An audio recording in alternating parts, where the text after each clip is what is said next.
Welcome, everybody. It's a pleasure to have you all here. It feels like we have the entire North American educational system in India today, especially in Delhi, because I believe the Canadian group is around somewhere, and we have everybody from the United States. So welcome. It's fantastic to have everybody here. This is the official launch of our magazine, which has taken us quite a lot of time. I kind of dreamed this up about 8-9 years ago, but really didn't start on it till about a year and a half, 2 years ago. And one of the things that was the genesis for this idea for the magazine was I myself had left India back in 1990, and I did not have a lot of information sources. Back then, the internet was still sort of inside the military, at DARPA, I believe. And one of the things that, as a student, I realized very quickly was I had very little information to go by.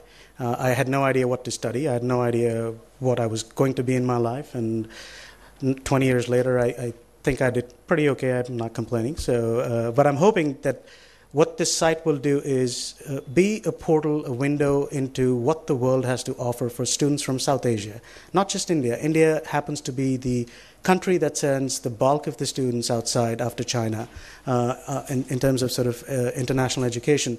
But what I really want is an ability for the rest of South Asia to kind of come together on at least one area of interest that is common, and so education is probably the best one we could all pick without having a fight over it, and so we're hoping that could be something we could do.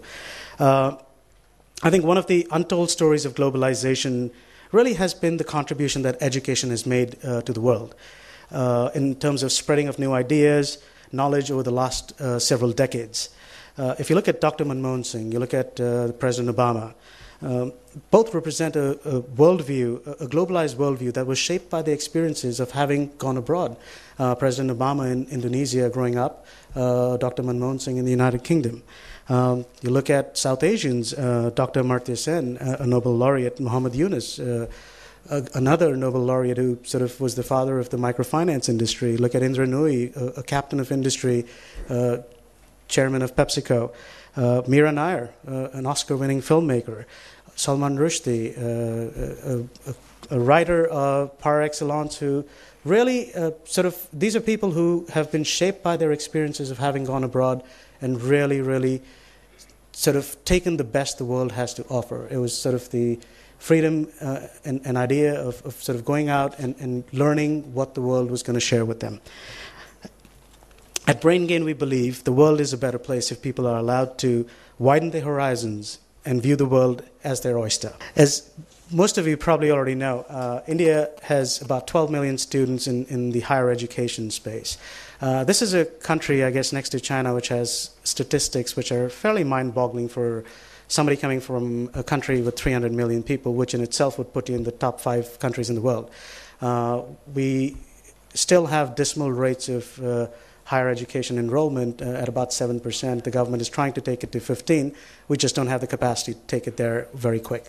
So, of course, it benefits everybody from outside of India, where you can attract students who are the best and the brightest to come to your countries, your universities, and really give them an education that benefits not just India, but also your countries as well. Because one of the trends that is happening around the world is the sort of demographic shifts between the decline of working age populations in the West and in Japan, and sort of the rise of the youth in India. 54% of this country is under the age of 25.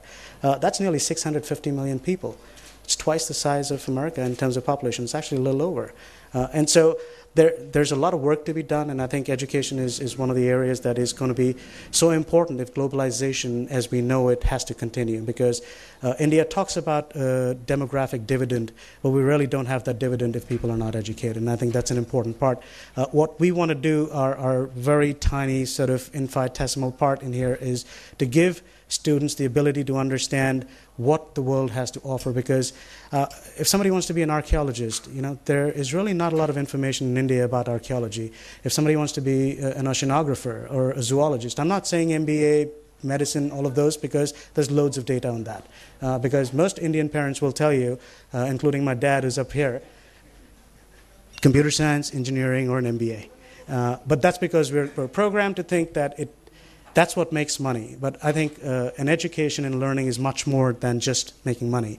And some of the names I took are perfect examples of that. Had Dr. Manmohan Singh gone after an MBA, we wouldn't have a prime minister who would have liberalized this country and had the impact that he's had over the last 20 years.